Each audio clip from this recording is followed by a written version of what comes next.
A new era in AMA Supercross has arrived, and you couldn't ask for a better place to start it.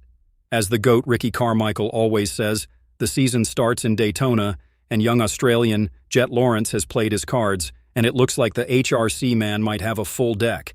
450 riders find themselves within 10 points of the points lead, 3 of whom are former champions in the form of Redbull KTM's Chase Sexton and star Yamaha's Eli Tomac and Cooper Webb.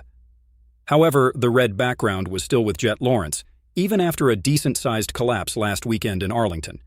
We are officially past the halfway point in the Monsterenergy AMA Supercross Championship. And while racing continues to excite every weekend, there was something extra special in the air for the Daytona Supercross. For the 4th consecutive market, the fans got what they wanted in the 450 SX class. Everyone has been waiting for a true Jett Lawrence versus Eli Tomac battle, especially after last week when we saw ET3 in his best form so far in 2024. It was a simple narrative heading into the weekend. Would Eli continue his dominance at the Speedway, or would Jett dethrone Eli at his unofficial second home? Since 2015, 4 riders can say they've won a Daytona Supercross main event in the 450 class. Those being Eli Tomac, Ryan Dungay, Justin Brayton, and now Jett Lawrence. I think you have to give him a ton of credit for simply making that 2-for-1 pass happen on Sexton and Tomac, and the fact he was just able to raise anchor and go for the jugular the second he got clean air. Textbook definition of a business trip win. Outside of the tire swap and how that almost entirely ruined his night, at least the HRC boys can laugh about that now.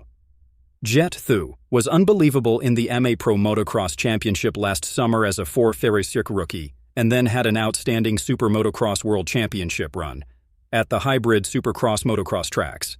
So, how would he fare in the big class at Daytona? He entered the day with a 1-to-1 ratio of 250 SX. Main event starts to 250 SX. Main event wins at this track.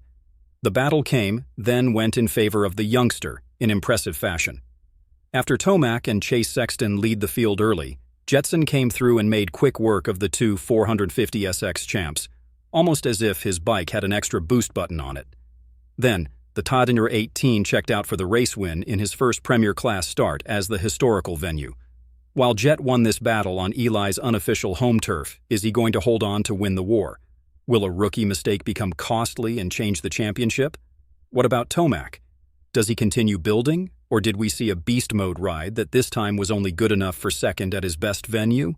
Tomac still has Webb and Sexton in front of him in the championship, but as we all know, these riders could easily swap positions at the next round. Or Jett could start a mid-season run and pull away. While there's still much to play for, and many are hoping this tight 450 SX championship remains well into the later stages of the series, Lawrence's competitors will need to bounce back quickly and stem the momentum. If they don't, winning at Daytona in this fashion could be seen as a turning point. Now let's talk numbers. Lawrence sits 10 points up on Cooper Webb, 13 on Chase Sexton, and 16 on Eli Tomac, with the official midway point of the season being next weekend in Birmingham, Alabama.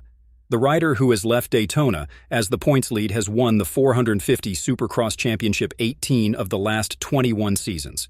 Tomac not winning last year is an obvious outlier, but those are some good odds for the Jett.